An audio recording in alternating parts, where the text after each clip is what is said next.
12ஆம் வகுப்பு மாணவர்களுக்கான வேதியியல்ல பாடம் 2 பி தொகுதி தனிமங்கள் 1 இதில் முக்கியமாக ஒரு 35 வினாக்கள் கொடுத்துருக்கோம். இதை அடுத்தடுத்த வீடியோவில் பார்க்க இருக்கிறீங்க. அதில் ஃபர்ஸ்ட் கொஸ்டினாக நம்ம புக் பேக் கொஸ்டினில் கொடுத்துருக்காங்க. Give examples for each of the following அப்படின்னு கொஸ்டின் கொடுத்துருப்பாங்க. என்ன கொஸ்டின் அப்படின்னா, ஐகோசன், டெட்ராஜன், நிக்டோஜன், சால்கோஜன் அப்படின்னு கொடுப்பாங்க. இங்கே கொடுத்துருக்காங்க பாருங்க, ஐகோசன், டெட்ராஜன், நிக்டோஜன், சால்கோஜன். ஐகோசன் அப்படின்றது யாருன்னா போரான் ஃபேமிலி. அப்போ நீங்க ஜஸ்ட் ஐகோசன் கொஸ்டின்ல ஐகோசன், டெட்ராஜன், நிக்டோஜன், சால்கோஜன் இவங்களுக்கு ஒரு ஒரு எடுத்துக்காட்டு தருகன்னு கொஸ்டின் கொடுத்துருப்பாங்க. அப்போ நீங்க ஆன்சர் என்னன்னா பி, போரான். டெட்ரா, நமக்கு பாடம் நடத்தும் போது கார்பனுக்கு எத்தனை கைன்னு தான் நான் யூஸ்வலாக கேட்பேன். தட் மீன்ஸ் கார்பனுடைய இணைதரம் என்ன, வேலன்ஸ் என்ன, 4. 4னா என்ன கிரீக்ல டெட்ரா. அப்போ டெட்ராஜன். அப்போ டெட்ராஜனுக்கு யாரு, கார்பன். நை அப்படின்னு நான் வச்சுக்கலாம். நிக்டோஜன், நைட்ரஜன். நிக்டோஜன், நைட்ரஜன். அப்போ நைட்ரஜன் எக்ஸாம்பிள். அப்புறமா சால்கோஜன்னா ஓர் ஃபார்மிங் எலமெண்ட்ஸ்னு மீனிங் சொல்லி கொடுத்துருக்கோம் 11லேயே. அப்போ சால்கோஜன் அப்படின்னா ஆக்சிஜன், அது ஃபர்ஸ்ட் லெசனில் ஆக்சைடு ஓர், சல்ஃபைடு ஓர் அப்படின்னு எல்லாம் இருக்கிறதுனால அப்போ oxygen, chalcogen, oxygen. So first question easy question பார்த்துங்க. சரி, அடுத்தது செகண்ட் கொஸ்டின் போயிடலாம். இந்த செகண்ட் கொஸ்டினும் நீங்கள் 11லேயே படிச்சிருக்கீங்க, கொஞ்சம் ஞாபகப்படுத்தி பார்த்துங்க. தேர்ட் கொஸ்டினும் 11ல் படிச்சிருந்தோம். சார் இது 12th போர்ஷன் தானே சார் அப்படின்னா, 11ல் அந்த பீரியாடிக் ப்ராப்பர்ட்டிஸ் அப்படின்னு ஒரு டாபிக் படிச்சிருப்போம். அதில் atomic radii, ionic radii, ionization energy, electron affinity, எலக்ட்ரோநெகட்டிவ்னு பேசியிருப்போம். அதுலேயே இந்த மெட்டாலிக் கேரக்டர் பற்றி பேசியிருப்போம். அதுதான் இங்கே கொஸ்டின் கேட்டிருக்காங்க. கொஸ்டின் என்ன பாருங்க, write a note on metallic nature of p block element. P தொகுதி தனிமங்களில் அந்த உலோக பண்பு எவ்வாறு காணப்படுகிறது? நீங்க இதை இந்த பீரியாடிக் டேபிள் வச்சுக்கிட்டு பார்த்தீங்கன்னா நல்லா இருக்கும். ஒரு கலர்ஃபுல்லாக ஒரு டேபிள் கொடுத்துருப்பாங்க, அதுக்கு கீழே தான் இந்த கொஸ்டினும் இருக்கும். பி தொகுதி தனிமங்கள். சரி, அங்க என்ன அப்படின்னு பார்த்தீங்கன்னா,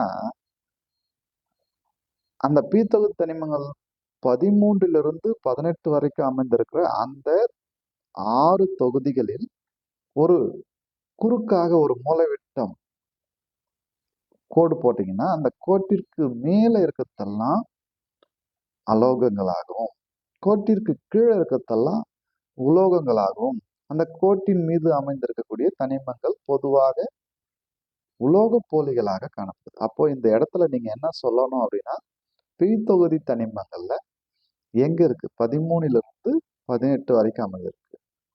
இதுல யாரெல்லாம் இருக்காங்க, நான் metals, metals and metalloids R present. Example என்ன மெட்டலாய்டுக்கு அப்படின்னு 1 மார்க்ல வரலாம். சிலிக்கன், ஜெர்மானியம், போரான், இதெல்லாம் ஆர்சனிக், ஆன்டிமனி. ஸோ இதெல்லாம் நம்ம பொதுவாக மெட்டலாய்ட்ஸ்க்கு எக்ஸாம்பிள். கிரீன் கலராக புத்தகத்தில் கொடுத்துருப்பாங்க, பார்த்துருங்க. புத்தகத்தை வச்சு பார்க்கணும். இப்போ வேற என்ன இங்க பேசணும்னா, top to down in a group metallic character increase ஆகும், left to right metallic character decrease ஆகுது. இந்த விஷயம் 11th டெக்ஸ்ட் புக்கில் 3rd லெசனுடைய ரிவ்யூவில் கலர்ஃபுல்லாக கொடுத்துருப்பாங்க, ஏரோ மார்க் போட்டு. சரி, இப்போ what is metallic character, what is electro positive? இந்த கொஸ்டின் நோன் ஆஸ்ன்னு இருக்கு பாருங்க. மெட்டாலிக் கேரக்டர் எலக்ட்ரோ பாசிட்டிவ் அப்படின்னா என்ன அப்படின்றது தெரியுதா பாருங்க. இப்போ ஒரு தனிமம் எலக்ட்ரானை இழந்து நேர்மின் அயனியாக மாறும் அந்த திறன் தான் உலோக தன்மை அல்லது நேர்மின் தன்மை அப்படின்னு சொல்றோம். அதான் அப்படியே இங்கிலீஷ்ல tendency of an element to form cation. ஒரு தனிமம் நேர் அயனியை உருவாக்கணும்னா என்ன செய்யணும்? எலக்ட்ரானை இழக்கணும். அப்போ by losing electron is known as electropositive or metallic character. So அப்போ what is mean by electropositive or metallic கேரக்டருக்கு ஆன்சர் கிடைச்சிச்சு. அதை எழுதுங்க. சரி, அந்த மெட்டாலிக் கேரக்டர் எப்படி மாறுது? Metallic character increases in a group, that is top to down.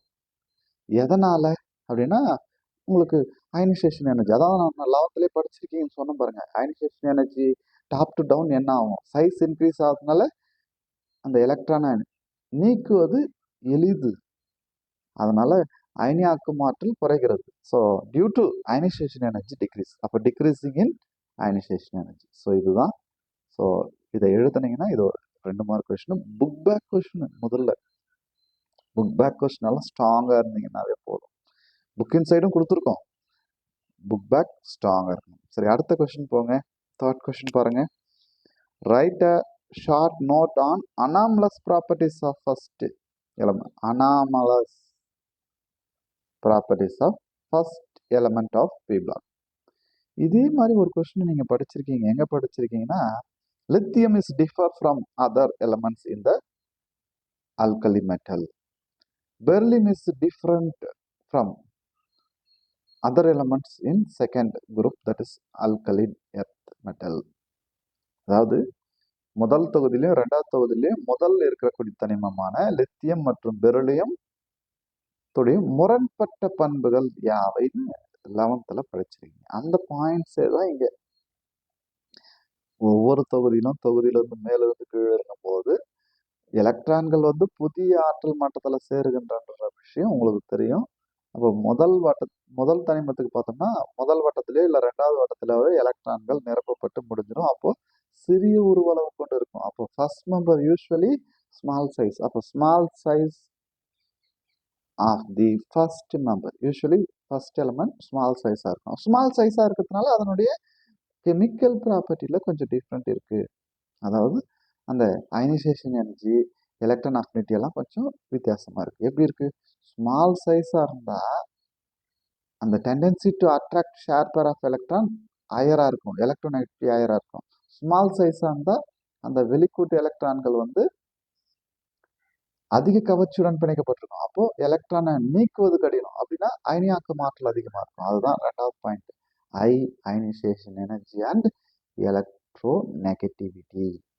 சரி, உதாரணமா நான் கார்பனுக்கு எலக்ட்ரான் அமைப்பு எழுதுறேன் பாருங்க. அட்டாமிக் நம்பர் 6, எலக்ட்ரான் அமைப்பு எழுதுனா 1s2 2s2 2p2 இவ்வளவுதான். இங்க டி ஆர்பிட்டால் இல்லையே. வெளிக்கூடுன்னு சொன்னது என்னது? 2s2 2p2. அதான் இணைதரன் கூடு.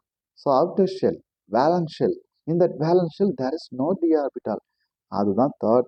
இங்க நம்ம மெட்டீரியல் 2nd பாயிண்டா கொடுத்துருக்கோம், புத்தகத்துல 3வது பாயிண்டா இருக்கும். Absence of d orbital in their valence shell. So very very very important question, no doubt. இப்போ நம்ம 3 கொஸ்டின் பார்த்துருக்கோம். ஸோ அடுத்த கொஸ்டினுக்கு போயிடலாம். What is inert pair effect? ஆக்சுவலாக இந்த இன்னட் பேர் எஃபெக்ட் இந்த பாடத்துல ஆன்சர் இருக்கு. புக் பேக்ல 3rd லெசனுடைய புக் பேக்ல தான் இந்த what is inert pair effect இருக்கு. நான் இன்னட் பேர் எஃபெக்ட் 2 விதத்துல கொடுத்துருக்கேன் ஆன்சர். அதான் இன் பிட்வீன் ஆர் கொடுத்துருக்கோம். ஸோ புத்தகத்துல இருக்கிற மாதிரி அப்படி பார்த்தீங்கன்னா செகண்ட் ஹாஃப் ரைட் ஹாஃப்ல இருக்கிறது புத்தகத்துல இது போலதான் இருக்கும். சரி, ஜென்ரலா பழைய புத்தகங்கள்ல இப்படியும் இருக்கும். ஸோ எந்த ஒரு ஃபார்ம்ல எழுதினாலும் ஓகே. ஸோ பொதுவாக நம்ம பி தொகுதி தனிமங்களுடைய வெளிக்கூட்டு எலக்ட்ரான் அமைப்பு என்ன என்பது 11th படிச்சிருப்போம். NS2 NP126.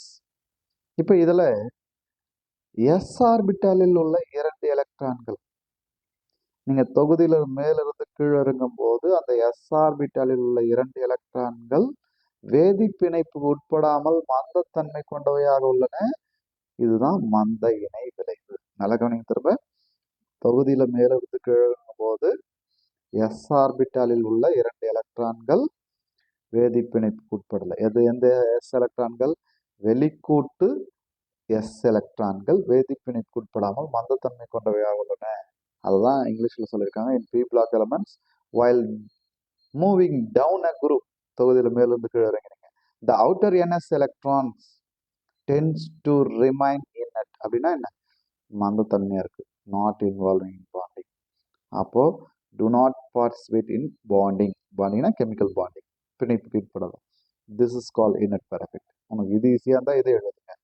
இல்லை டெக்ஸ்ட் புக்கில் என்ன கொடுத்துருக்காங்கன்னா, ஸோ தொகுதியில் மேலிருந்து கீழே இறங்கும் போது அந்த இடைநிலை தனிமங்களை தொடர்ந்து வரக்கூடிய அந்த கனமான பி தொகுதி தனிமம், கீழே இருக்கக்கூடிய தனிமம், அதுதான் heavier post transition metals, the outer s electrons, that means பிராக்கெட்ல அவுட்டர்னா valence shell, n s electron. N s electron have a tendency to remain inert. have a tendency to remain inert அப்படின்னா என்ன? வேதிப்பிணைப்பு இல்லை, மந்தமா இருக்கு. So show reluctance to take part in bonding, which is known as inert pair effect. So இந்த effect எதில் இருக்கு? Group 13ல இருக்கு, 14ல இருக்கு, 15ல இருக்கு, 16ல இருக்கு. It is one of the special character of P block. வேற எந்த பிளாக்ல இல்லை. S block, p, s block, d block, f பிளாக்லாம் இல்லை. பி பிளாக்ல மட்டும்தான் இது மாதிரி ஒரு எஃபெக்ட் இருக்கு. இதனால ஆக்சிடேஷன் ஸ்டேட் ஸ்டெபிலிட்டி வந்து மேல இருந்து கீழே போகும்போது குறையுது. தொகுதியில மேல இருக்கிறவன் +3 காட்டினா தொகுதியில கீழே இருக்கிறவன் +1 மட்டும் தான் காட்டுவான். உங்களுக்கு புரிஞ்சுக்கணும், இது ஒரு 1 மார்க் கொஸ்டின்ல வரக்கூடிய வாய்ப்பு இருக்கு. தொகுதியில மேல இருக்கிறது, ஃபார் எக்ஸாம்பிள் அலுமினியம் வந்து +3 ஆக்சிடேஷன் ஸ்டேட் தான் ஸ்டேபிள். பட் அந்த குரூப்ல லாஸ்டா இருக்கவன் தாலியம், தாலியத்துடைய குறியீடு TL, அதனுடைய ஆக்சிடேஷன் ஸ்டேட்டு +3 இருக்கும், +1 தான் ஸ்டேபிள். ஏன்னா அந்த 2 எலக்ட்ரான்கள் ஈடுபடாது, எஸ் எலக்ட்ரான்கள். பி ஆர்பிட்டால இருக்கிற ஒரு எலக்ட்ரான் மட்டும் தான் ஈடுபடும். அப்போ 2+ தான் ஸ்டேபிள், சாரி 1+ தான் ஸ்டேபிள். அலுமினியம் +3 ஸ்டேபிள், டேலியத்தை பொறுத்த வரைக்கும் TL +1 ஸ்டேபிள். இதை வச்சு ஒரு வரிசை கிரகம், அலுமினியம் வந்து +1ல அன்ஸ்டேபிள், சரியா? தாலியத்தில் +3 அன்ஸ்டேபிள். இந்த விஷயத்தை நீங்க நோட் பண்ணி வைக்கணும். இந்த எது ஸ்டெபிலிட்டி அதிகம், எது ஸ்டெபிலிட்டி கம்மின்றது இந்த இனட் பேர் எஃபெக்ட்ல இருந்து ஒரு 1 மார்க் கொஸ்டின் இருக்கு, மறந்துடாதீங்க. அது புக் பேக் கொஸ்டினாகவும் இருக்கு. ஆர்டர் ஒன்று கொடுத்துருப்பாங்க, அந்த ஆர்டர் நான் இங்கே எழுதி காமிச்சிட்டா நல்லா இருக்கும். நம்ம இந்த 13வது தொகுதியில யார் இருக்காங்கன்னா, அலுமினியம் இருக்காங்க, கேலியம் இருக்காங்க, இண்டியம் இருக்காங்க, தாலியம் இருக்காங்க. இதுல ஆக்சிடேஷன் ஸ்டேட் வந்து இந்த மந்த இணை விளைவு பிரகாரம் பார்த்தீங்கன்னா, வெளிக்கூட்டில் இருக்கிற அந்த 2 எஸ் எலக்ட்ரான்கள் வேதிப்பிணைப்புக்கு ஈடுபடலாம், ஒரு எலக்ட்ரான் மட்டும்தான் ஈடுபடும். அப்போ 1+ ஆக்சிடேஷன் ஸ்டேட்ல யார் மோர் ஸ்டேபிள், யார் லெஸ் ஸ்டேபிள், இன்க்ரீசிங் ஸ்டெபிலிட்டி கேட்டாங்கன்னா நீங்க எப்படி எழுதணும் அப்படின்றத நான் இங்க சொல்லிடுறேன். ஸோ அப்போ இப்படி போட்டுட்டு போகணும். ஸோ +1ல இது மோர், இது +1ல லெஸ். ஸோ இந்த ஆர்டர் தான். Book back 1 mark. சரி, ஸோ அடுத்த கொஸ்டின் பாருங்க. Describe briefly allotropism in P block elements with a specific reference to carbon அப்படின்னு கொடுத்துருக்காங்க. டெஃபினேஷன் கொடுங்க, எக்ஸாம்பிள் கொடுங்க. இதை வந்து வேற ஒரு வீடியோவில் நம்ம டீட்டெயிலாக அந்த allotropes of கார்பனை பார்க்கலாம். டெஃபினேஷன் மட்டும் பாருங்க. Some elements exist in more than one crystalline form in the same physical state. ஒரே இயற் நிலைமையில, அதாவது திண்ம நிலையில ஒன்றுக்கு மேற்பட்ட படிக அமைப்புகளை, ஒன்றுக்கு மேற்பட்ட மூலக்கூறு வடிவமைப்புகளை கொண்டுள்ள அந்த அமைப்புகளுக்கு புறவேற்றுமை வடிவங்கள் என்றும், இந்த பண்பிற்கு புறவேற்றுமை வடிவத்துவம் என்றும் பெயர். கார்பனுடைய புறவேற்றுமை வடிவங்கள் என்னென்ன? allotropes of கார்பன்னா 5 பேர் இருக்காங்க, பஞ்சபாண்டவர்கள் போன்று. 5. அப்போ diamond, graphite, graphene, fullerene, carbon nano tubes. அதை மட்டும் எழுதினா போதும். So next uses of carbon boron. Uses of boron. Boron எதுக்கெல்லாம் பயன்படுது? இதுவும் ஒரு புக் பேக் 1 மார்க் கொஸ்டினும் இருக்கு. என்ன அப்படின்னு பார்த்தீங்கன்னா, அணு உலையில 11th நீங்க படிச்சிருப்பீங்க. அணு உலை, அதாவது நியூக்ளியர் ரியாக்டர்ல மாடரேட்டார் கோலன்ட்ன்ற வார்த்தையை பயன்படுத்துறீங்க. யாரு? Heavy water, D2O. சரி, அதே மாதிரி இங்க மாடரேட்டார்னு ஒரு வேர்டு இங்கேயும் நீங்க பார்க்க போறீங்க. மாடரேட்டார் இன் நியூக்ளியர் ரியாக்டர். ஸோ மாடரேட்டர்னா இங்க என்னன்னா, போரான் யாரு? அதுவும் ஒரு 1 மார்க் கொஸ்டின் கேட்பாங்க. போரான் 10, அதாவது B, atomic number 5, mass number 10. இதுதான். ஸோ இது நியூட்ரான் அப்சார்பர். அங்க absorbs neutron and therefore it is used as a moderator in nuclear reactor. நான் வச்சுங்க. சரி, அடுத்ததா வேற எதுக்கெல்லாம் யூஸ் ஆகுது அப்படின்னா, ராக்கெட் ஃபியூல் இக்னைட்டர்.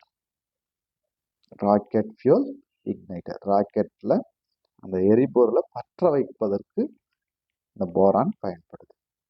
அப்புறமா அந்த பிளான்ட்ல செல் வால், அதில் ஒரு பொருளா பகுதி பொருளா இருக்கு. எசென்ஷியல் ஃபார் பிளான்ட் செல் வால். அடுத்தது போரானுடைய சேர்மங்கள்ல போரிக் அமிலம், போராக்ஸ் அப்படின்றத பார்க்க போறோம். அதனுடைய பயன்பாடுகள் என்ன, அது எதுக்கு பயன்படுது? போரிக் அமிலம் கண் மருந்தாக பயன்படுது. ஐ லோஷன், ஐ டிராப்ஸ். ஆன்டிசெப்டிக்கா பயன்படுது. ஃபுட் ப்ரிசர்வேட்டிவா பயன்படுது. கிளாஸ் தயாரிக்க பயன்படுது. கிளாஸ்னா நம்ம கண்ணாடிகள் தயாரிக்க பயன்படுது. ஸோ அது மாதிரி நிறைய யூசஸ் இருக்கு. நீங்க இதெல்லாம் வச்சுக்கிட்டு யூசஸ் ஆஃப் போரானை தாராளமா எழுதிடலாம். அடுத்தது இந்த போஸ்டர்ல கடைசி கொஸ்டின். அடுத்து போரானுடைய பயனுக்கு அடுத்து போராக்ஸை பத்தி படிக்க போறோம். இப்போ போராக்ஸை எப்படி தயாரிக்கலாம்? What is borax? 1 மார்க் கொஸ்டின்ல கேட்கலாம். போராக்ஸோடைய ஃபார்முலா என்ன அப்படின்னு கேட்கலாம். Na2B4O7.10H2O அப்படின்னு இருக்குமா? .10H2O இதுதான் போராக்ஸ். இதுல 4 போரான் இருக்கு. அதனால ஒரு வார்த்தை கொடுத்துருப்பாங்க புத்தகத்துல, இல்ல 1 மார்க்ல வரலாம். It is a salt of, what salt னா sodium salt of tetraboric acid. Tetra அப்படி எடுத்து நான் வச்சுங்க. ஸோ இதனுடைய ஃபார்முலா இதுதான். இதை எதுல இருந்து தயாரிக்கிறோம்? இந்த கொடுத்துருக்காங்க பாருங்க, Na2B4O7. ஸோ இதை எதுல இருந்து தயாரிக்கிறோம் அப்படின்னா கொலிமனைட் ஓர்ல இருந்து தயாரிக்கிறோம். அப்ப கொலிமனைட் ஓர், ஸோ சிம்பிளா சென்டென்ஸ் இருக்கு, ரொம்ப பெரிய விஷயம் இல்லை. யாரையும் சேர்த்து பாயில் பண்றோம். போராக்ஸ் எப்படி ப்ரிப்பேர் பண்றீங்க? So colemanite ore is boiled with aqueous solution of sodium carbonate. Sodium கார்பனேட்ன்றது Na2CO3 தெரியும். ஆக்வஸ்னா தண்ணி. அப்போ நீங்க இந்த 2 ஃபார்முலாவை கூட சேர்த்துக்கணும். அப்போ வாட் இஸ் கொலிமனைட்ன்றது மட்டும் தெரியணும். கொலிமனைட் ஓர்ன்றது அதனுடைய ஃபார்முலா இங்க கொடுத்துருக்காங்க. Ca2B6O11. Ca2B6O11. இதை நீங்க ஆக்வஸ் சோடியம் கார்பனேட்டோட பாயில் பண்ணீங்கன்னா போராக்ஸ் கிடைச்சிரும். அது மிச்ச கூட என்ன கிடைக்குதுன்னா கால்சியம் கார்பனேட் கிடைக்குது, கால்சியம் ஹைட்ராக்சைடு கிடைக்குது. பேலன்ஸ் பண்ணி எழுதிடலாம். ஸோ இந்த வீடியோவில் பார்ட் 1ன்னு வச்சுக்குவோம். 7 கொஸ்டினை பார்த்துருக்கோம். அந்த 7 கொஸ்டினை ரீகால் பண்ணிட்டு இந்த வீடியோவை முடிச்சிடலாம். என்னென்ன question? First question book back question. So வீடியோவில் நம்ம என்ன பார்க்குறோம்?